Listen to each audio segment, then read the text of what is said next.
Hey, what's up, everybody? It's Charles, and welcome you guys to another episode of the Dreamerspro Show, where we cover everything from sports, hot topics, classic debates, entertainment, when we give you guys a fresh perspective on things and how we see them. And today we got a pretty interesting show for you guys that we definitely want you guys to stick around for. But before we get into it, please make sure you like the video and subscribe to the channel. If you hear some noise outside, they're just doing some construction work, so just try to ignore it. Anyway, let me get into this topic here.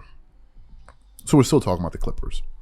As y'all know, the Clippers went out there yesterday and laid yet another egg and had another embarrassing loss and lost in a game that they were not supposed to lose. But it wasn't just the fact that the Clippers lost. It was how they lost. Obviously, Kawhi Leonard had a very poor shooting night.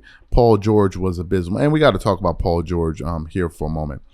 Paul George did not have a good showing for the Clippers last night. I'm not putting it all on him, but we're going to focus on him here as the second banana. Paul George had a 20% shooting night, going 3 of 15 from the floor. He shot 12% from three, going 1 of 8. And he only finished the game with, I believe, 11 points. That's not good enough, right? That's not good enough. Kawhi Leonard, he shot an efficient 66% from the field, an efficient 66% from the three-point line, but it really didn't make a difference because it was a minus 24 when Kawhi Leonard was on the floor. Russell Westbrook, he didn't have a good shooting night. He was 3 of 12, shooting 25% from the field, 0 of 5 from the three. We're going to get to that in a moment. And he did make 2 of his free throws, but again, the Clippers were minus 10 when he was on the floor, and he only scored 8 points in that game. So it was an overall disaster all the way through. Like, there's no two ways to slice it. And I came out of that game just completely. I was completely like disillusioned. I'm like in a daze after watching the Clippers lose. And to be quite honest with you, I'm sitting here trying to make sense out of what the hell is going on. And I'm pretty sure that there are a lot of Clipper fans out there that are pretty disappointed and like, man, what's up with this team?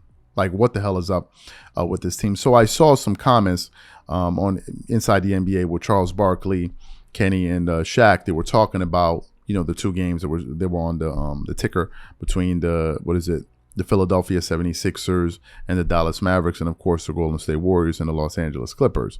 And at the end of the game, they were kind of doing their analysis, and Charles Barkley says something that frankly surprised me in terms of his take on the Clippers and the issues that they're currently going through. But before we get into his comments, this video is brought to you by sponsor Aura, who's also the official sponsor of the T-Wolves. Do you know what the fastest growing crime in America is today? It's identity theft.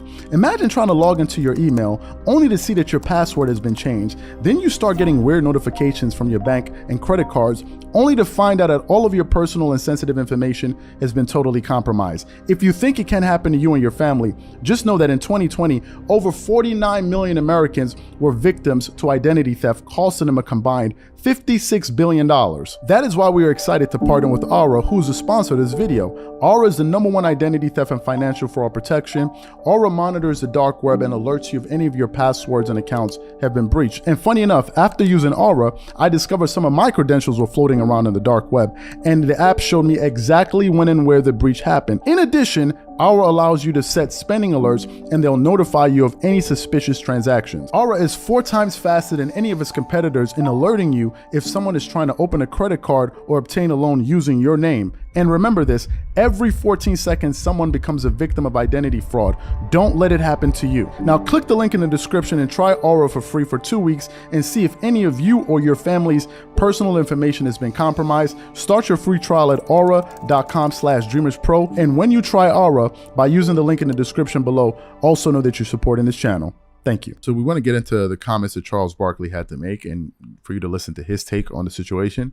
And then we're going to come back and react to it. Take a listen to what Charles had to say here. Opposite in earlier the season when they've been down 20 and come back and win games as well. To me right now, it just feels like when you watch him, Coach Lewis saying, I'm not sure who's my best lineup.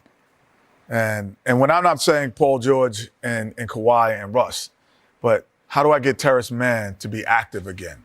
How do I get Norman Powell to be more aggressive or less aggressive at times? 1 for 9 for 2 points tonight. Yeah. How do I get Covington? Do I play this guy who was actually playing pretty well for me early in the season? So now we got Plumlee. We got a big. How do we implement him? So I think right now they're struggling to figure out who their best lineup is. And once they find it out, they're going to win games they're supposed to win. But is that going to be good enough to win a championship? If you look at it man by man, Shaq, they have a championship if you got to worry talent. They have championship talent. You got to worry about your lineup 50, 60 games in. You're never going to win. Yeah, but they had a bunch of players, Shaq. They're trying to incorporate just got them all 4 these games ago. pieces. Hey, man, that don't matter when you get to players. Whoever's on the court got to come to play. I understand all that, but what about before the guys got there? There wasn't 10, 15 games over 500. That's why they made those moves. Yes, so they made some moves, and they're 1 game above 500. Look, I like each and every guy on the Clippers, but I don't think they're good enough to win the whole thing. I don't even think they're good enough to win 2 rounds. Maybe 1, but not 2. And again, Paul is my guy. I'm going to always be hard on him because this is what I did to my guys. He has to step up. 3 for 15 is not going to get it done. No, 100%. But see, to me, the one guy who's been struggling because Coach Lou's got to figure out what to do with Norman Powell. You know, for the last few months, he's been arguably the best 6th man in the NBA. But this game, because he's not getting the same amount of touches or minutes, he's not playing with great confidence right now. But listen, I'm still all in on, I still think, this is just my opinion, Denver, Clippers, and Phoenix. Those are the 3 teams in the West that I think I'm. So you heard what Charles Barkley had to say there, that he still believes in the Clippers. He thinks they're going to be one of the top 3 teams in the Western Conference when it's all said and done. Obviously, if you listen to what Kenny Smith said, he also believes that one of the reasons the Clippers are having issues is because they've been unable to establish a set rotation, obviously trying to integrate a new piece within the offense in Plumlee, Russell Westbrook, and others. Things I understand. But I think there are other things to look at as well. Number one, if you saw the game or saw some of the highlights, there were moments when the Golden State Warriors were simply forcing Russell Westbrook to beat them. Russell Westbrook went 0 of 5 from the 3. Now, some may say, well, Paul George went 1 of 8, but Paul George is close to a 40% three-point shooter on the season. So 9 times out of 10, that's not going to happen if you continuously leave him. You continuously give him good opportunities and good looks to hit threes. But Russell Westbrook, the Golden State Warriors were exploiting a serious weakness in the Clippers starting lineup, which is the lack of perimeter shooting of Russell Westbrook. And that's one of the issues with getting a guy like Westbrook.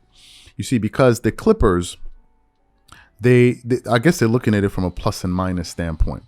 You have a Terrence Mann. Terrence Mann cannot attack the rim the way Russell Westbrook does. He doesn't really have the same speed that he does. He can't really create open shots the same way that Russell Westbrook does. So in that sense, Russell Westbrook gives the Clippers a lot of premiums. But on the other hand, there are a lot of minuses with Westbrook. Number 1, which is defense. Number 2, which is his ability to space the floor consistently. Terrence Mann can help you in some of those areas.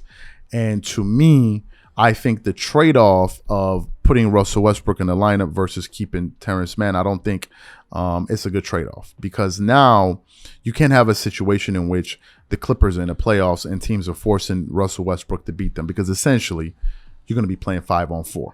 And that's not a good thing. You're just basically going to create the Ben Simmons effect. Now, obviously, Russell Westbrook gives you a lot more things than Ben Simmons, because at least Westbrook will at least remain aggressive. Even if teams are sagging off of him, he'll be able to make other things happen on the floor, unlike a Ben Simmons who just completely disappear.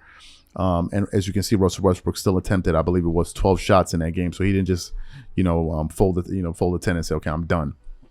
But in this particular situation, I think something has to change. You have Eric Gordon, you have Norman Powell, you have now Westbrook, you have Terrence Mann. They got to figure that out, and they got to figure it out soon, because the Clippers are pretty close to now becoming a 500 ball club. And Charles has a lot of confidence in them, but right now my confidence is definitely wavering. So these are my thoughts and opinions on this. Whatever you guys think, leave your thoughts in the comment section. We catch you guys on the next show.